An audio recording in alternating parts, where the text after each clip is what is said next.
What's up, Leafs fans? Welcome back to Leafs Digest. And there's only one reason we're sitting here breaking this down right now, and it is the most unfortunate reason at this point in time that we could be having to come on here and break down this video.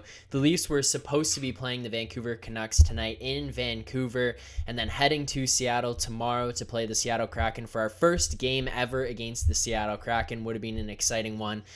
But unfortunately, due to the reality of the situation, due to the events going on in the world right now, the Leafs games tonight and tomorrow have been postponed. And yes, there are things bigger than sports, but at this point in time, this is one of the biggest pieces of news that we could be sitting here talking about, especially considering we would have been sitting here together breaking down the game that would have been taking place tonight after the game against Vancouver Canucks. It would have been an exciting one as well, considering the Canucks are 6-0 with Bruce Boudreau, their brand new head coach. So it would have been an interesting test for both teams, how the Leafs could keep rolling and if the Canucks could keep that up with their coach and if it was real, if it's not. But goody, the Leafs now have 9 people from the organization in COVID protocol. I'll break it down as the players who they are. Started with Tavares and Kerfoot. They were the first two. Follows it up with Spezza and Simmons. And then the 5 new players testing positive today: TJ Brody, Travis Dermott, Jack Campbell, Sheldon Keefe, and the assistant coach Spencer Carberry. We are now at a situation 7 players, 2 coaches in COVID protocol. Games tonight and tomorrow postponed. The final game before the Christmas break against the St. Louis Blues, scheduled for Tuesday, has not yet had a decision made on it, but at this point it seems inevitable that it's going to be postponed. Just straight up right away here, what do you make of this news? It sucks. It really sucks. It's one of those things you wish was done a while ago and caused a lot of controversy in everybody's world, let alone the sports world, for the past couple of years now. So it's one of those things that you really hoped was in the rearview mirror, but just like any other contagious disease, just like influenza, it will mutate and continue to be something that you got to cope with in reality. So Yeah. it's really taking the league by storm at the moment because the Omicron variant, and as you've just said, it's taken down so many notable players on each team, and especially our Leafs. So I'm assuming that it's going to go right until past the winter break when we return back to hockey after the holidays. That'd be my guess, and it does make the most sense. As much as I want to be watching hockey from, now till then, it makes a lot more sense, especially around a time-sensitive time in the year where people are going to be around families, young ones. I mean, these players, a lot of them have babies at home, right? Yeah. It makes sense that when you're getting together for the holidays, these guys, as much as they're spectacles out on the ice, they're human beings too. They have real lives, and this is kind of the human move to make. I think it's smart, and it would have bit them otherwise to not to call a mass cancellation in the league at the moment. Even though that's like not exactly where they are, I think it's inevitable. Yeah, and I think that this is something that, like, I made a video the other day when I was talking about the speculation that the league could go on pause. And the reality of the situation is that regardless of if at this point the NHL has come out and publicly put a pause on things, when you're looking around the league and you're seeing tonight's Leafs Canucks game, tomorrow's Leafs Kraken game, all of Nashville's games, all of Boston's games, all of Florida's games going postponed, and you're just seeing players dropping like flies across the league from different teams, and each and every team is having to face different situations of calling guys up or having their games postponed. Whether or not the league wants to put an official pause title on this, that's essentially where we're getting to with this. Definitely. Regardless. Like, this is, even without that official title, this is a pause. When you are missing games intentionally, foreshadowing, hey, okay, we can't play tomorrow, maybe we're not going to play Tuesday, that's a pause. Like, this is what's going on right now. And it is definitely unfortunate, and it's something that you and we had talked about even separately off of this, and it was like, okay, this is probably going to come to a point where they're going to have to make this decision. And ultimately, like, we can get into this now, is I think in any other year the league would have been like, yeah, let's just throw it on pause, and there wouldn't have been hesitation. But truthfully, I think that there's one major reason and a second smaller reason, and it's more my own speculation that I think maybe this could be the case. But the big one being the Olympic break and them trying to dodge around that and trying to make sure that the players could still get there, because any minor Well, I shouldn't say minor. Any medium sized disruption to the scheduling, to the play of the season, was going to disrupt that Olympic break and possibly not allow the players to go. And then the second part of my own personal speculation on it is that we're at a point right now where the NHL is trying to get their scheduling back on track in terms of what it is for a normal year. And if you're pushing with the Olympic break already in there, you're looking at a situation where the league could end up finishing later than they want to, and they don't want to do that. Yeah, this is a whole bunch of bad precedents for the Olympics happening this year. Yeah. You and I were talking about it. We think it's starting at some point in February. I'm surprised I don't have the exact date of that. But yeah, Yeah. the Olympics, they're coming up very soon, and everyone's been looking forward to it, of course. And as of right now, the players are tentatively cleared to go and represent their countries. But this right here is just a case study in how quickly things can turn with COVID. Because as I was saying in the opening of the video, I really felt like in terms of mass cancellations, that was something in the rearview mirror. I mean, we're having testing every single day. Players still have protocols, but Yeah. of course, there is this human element to any profession where they have lives. They are just as exposed as any other human, and you get situations like this. So I think it just shows that with this thing still mutating it and us not fully understanding it, us realizing that the vaccines, they do well in certain situations versus others. It's a trial and work. Or sorry, it's a process and trial here, and I don't think that it's good enough at the moment for us to go ahead with the Olympics with all the risk factor you Mm-hmm. outlined in that video, right? If you don't record two negatives in a row or whatever it is, right? They put you in a Chinese hospital for a mandated, what is it, 5 weeks or 3 to 5 weeks. Yeah. yeah, so I don't know if NHL players are ready to bite off that kind of liability, let alone their employers in the NHL. It's Mm-hmm. not looking great on that front either. As much as we're talking about hockey being canceled now, this is also like a look into the window of what might be happening at the Olympics. So it's Yeah. just in the schedule too, Philly. I don't think it's going to happen anymore, and it sucks to say that, but No, I 100% agree with you. At this point, it's looking like the NHL season, getting this NHL season in and finishing this is going to be the priority over the Olympics. It's what do you what like truthfully, what is the NHL supposed to do, right? I mean, there is some things, and one thing in particular I look at that might have helped avoid postponing or canceling games is the taxi squads. That being said, it's not like the players in the taxi squad are like bulletproof from COVID. It's not like they can't get it either. It helps allowing more players to be able to get in, and I think maybe in the long run this might have been a mistake by the NHL to not allow the taxi squad this year.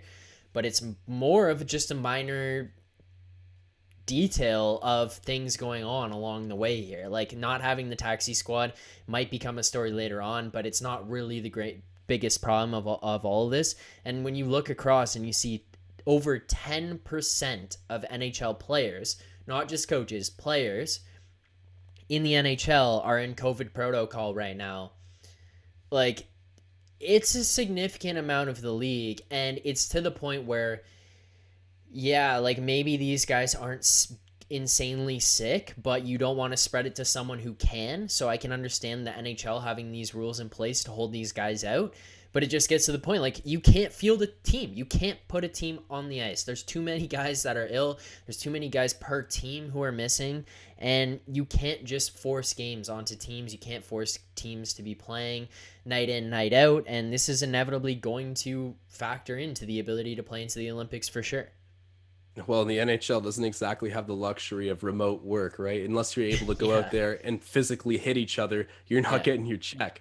So, I mean, certain like benefits for the players and whatnot measure for situations like this. But the bottom line is, this is a workplace that's been hit, and like the rest of the world right now, they got to respond accordingly. And Yeah. I do have, as disappointing as it is, like this really does suck that we're not going to have a bunch of hockey right now throughout the holidays, but it's just the best thing for the league and preserving the dignity of this season at very least. Yeah. But unfortunate complications too for the Olympics as we're talking about. That is really sad. But one other thing too, that it's a good way to look at it. And I saw someone leave this in our comments. I apologize. I don't have the exact name right now, but someone mentioning that having no Olympic representation might be one of the best things for this Leafs team. I think it might have been Gordon Graham who said it. Apologies if I'm wrong, but basically right now, just as Leafs being able to focus on themselves, not get exhausted playing overseas somewhere, run more risks of, like we said, ending up in a Chinese hospital for five Yeah. weeks or whatever it could be, albeit maybe far fetched. I think that we're at the point where we're just focused about this Maple Leafs club. So at least we still have that to look forward to, and really we're taken care of, because we would have a lot of Olympic representation otherwise, which can take a Yeah. weird toll on your team. Yeah, no, 100%. And I also did see Gordon Graham even saying, like, the part of it too is to get over there and to adjust to the jet lag, and to get over the jet lag is going to take like a week, and then to come back and then have to adjust back is going to take another week as well, or up to another week. And now you're looking at guys struggling to get into it just to get over there to get started, and then they finally adjust. Now you're going to come back. So I mean, all in all, and I don't, it's like almost a blessing in disguise from that point of view, and not just for the Leafs. Like, it's not just for Leafs. I don't say that just from a Leaf perspective. It's NHL player perspective, where you're looking at this like, okay, yes, we'd love to see guys in the from the NHL in the Olympics. We'd love to see that representation, that level of competition. But ultimately, when we're trying to watch an incredible top of the line, top tier league performing at its best, having your best players well rested and in the groove of things here could be best as well, when you're looking at a situation where you may have just guys missing night in, night out from COVID already. Now they go over there and they're going to come back tired. They're going to come back out of it. And maybe you have a situation where a guy has to stay for 3 weeks and is out of shape now. Hey, grass is always greener on the other side, right? Because here we are talking about the benefits of not going, as much as we were very real and hyped up about the chance of Leafs going and playing. Because at the time we talked about how it could boost Marner's confidence, how Kampf and Kasha are both guys who have really just got a solid role right now in the NHL. We were excited to see so many guys get the chance to represent, Jack Campbell included, Austin Mm, Matthews, of course. And we talked about the utility that could be gained from that experience and brought back to the NHL level. But when you throw the COVID pandemic into the mix, the costs are slowly starting to outweigh the benefits in this equation. yeah. 100%. Well, it's really unfortunate that this has gone on. We know for sure Nashville and Boston are shut down until after Christmas. The Leafs, their game that was supposed to be played tonight against Vancouver Canucks, their game tomorrow against the Seattle Kraken, have officially been postponed. They have 9 organization members, I guess is the easiest way to say it, in COVID protocol. 7 players, 2 coaches, including Tavares, Kerfoot, Spezza, Simmons, Brody, Campbell, Dermott, Sheldon Keefe, Spencer Carberry. There's over 10% of players in the NHL who are in the COVID protocol. And the only game the Leafs have left scheduled until before Christmas that has not been postponed yet is the game against St. Louis on Tuesday night. We'll see how that one goes. But again, it's coming on here. It's like, and you know what we're even forgetting to throw in here, which is my bad, but it's Thursday night's game against Calgary, also postponed. Like, we almost just Yeah. forget about that one because it was like, oh, no Leafs are sick, so I just like went behind. Completely forgot about it until right this second. Like, yeah, Thursday's game against Calgary. So now we're at 3 games of the Leafs season that's being postponed, and Dominoes are falling, man. It's about to be a whole hiatus until after yeah. the holidays. Yeah, exactly. I completely agree. And I mean, we came on here and we were like, well, Thursday's games can't postpone. Like, maybe Saturday's will be. And at this point, sitting here saying that the game against St. Louis, sorry, will be postponed, it feels more almost as a certainty than it is as a wondering. I kind of just feel like that's inevitable that one will be postponed. Ultimately, we'll see if the league puts an official title on a pause. But as things unwind here and we start to get more and more players into protocol, it's looking like the Olympics are less and less likely to happen for NHL players going over there. So we'll see how that unfolds as well. But Leafs fans, NHL fans, not just Leafs fans here, stay safe, take the precautions. I know it's a frustrating time. We're all looking to get back out there and start getting back to normal life. And I understand everyone's going to have different opinions and different takes on the way to handle it. But the best thing we can do at this point is just, listen to, I guess, what we're being told, be safe, and hopefully we can get some NHL hockey back here soon. Hopefully, if this pause happens, we can get everyone healthy and everyone can get back into the groove of things with NHL hockey on TV every night. Back in the regular rhythm of things. COVID protocols are going to be enhanced again. We've already seen that news break from the NHL. So, Josh, you as well, Leafs fans, stay safe out there, and that's all I got to say, so keep believing. Signing off.